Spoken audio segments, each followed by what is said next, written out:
Welcome to Virusville.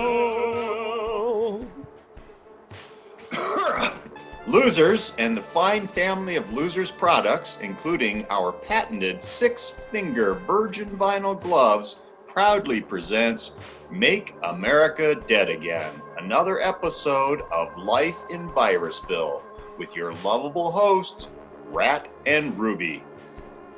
Please join us now as we listen in on the reopening of Rat and Ruby's Awful Bloody Meatpacking Company.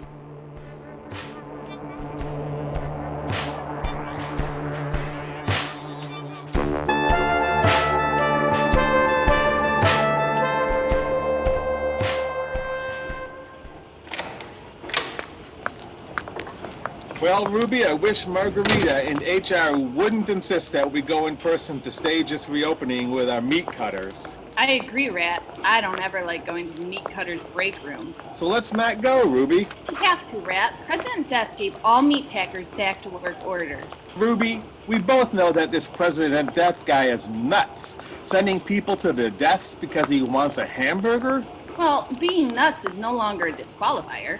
You're right, Ruby. In fact, it attracts more nuts. Gun nuts, anti-mask nuts, Nazi nuts. Remember Margarita and HR told us we have to convince our workers they have to come in so we stay in business and they keep their jobs. But why would President Death decree that if these meat cutters don't cut the meat, no unemployment checks for them? So they get to choose between possible death on the job or assured starvation for families if they stay home. Historically, those have both been effective work motivators.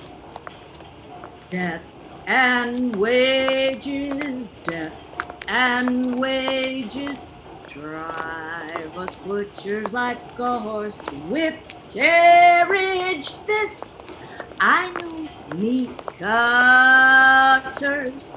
We can't have a life with kids and a wife when we're knocked in a hole by a presidential putter.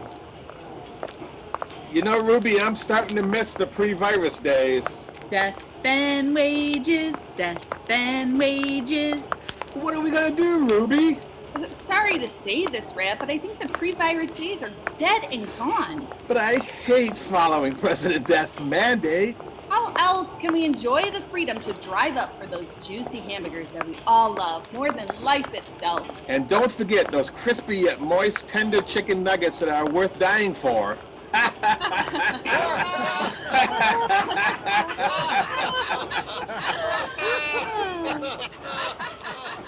Well, here's the break room, Rat.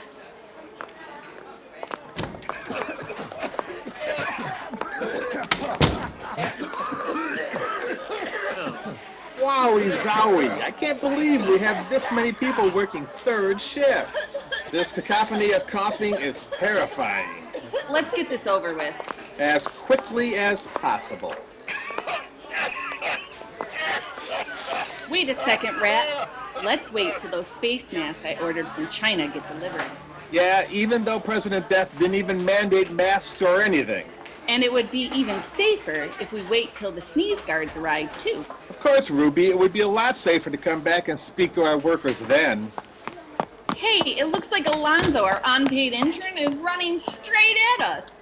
Rat, Ruby, Cecilia passed out and she's not breathing. Alonzo, call Margarita and HR right away. I just called 911. Rat, let's get back to the office. I'm with you.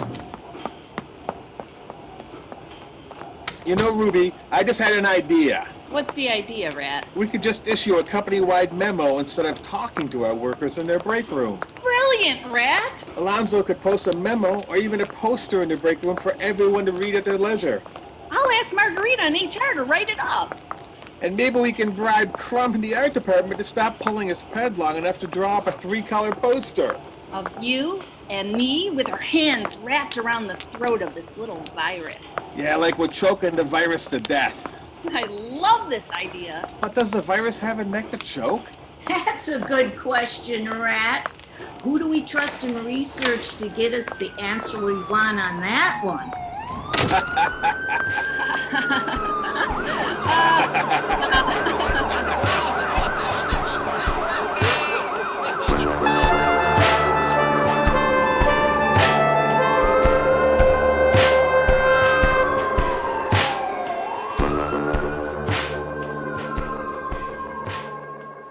for visiting with us today in Virusville at Rat and Ruby's Awful Bloody Meatpacking Company.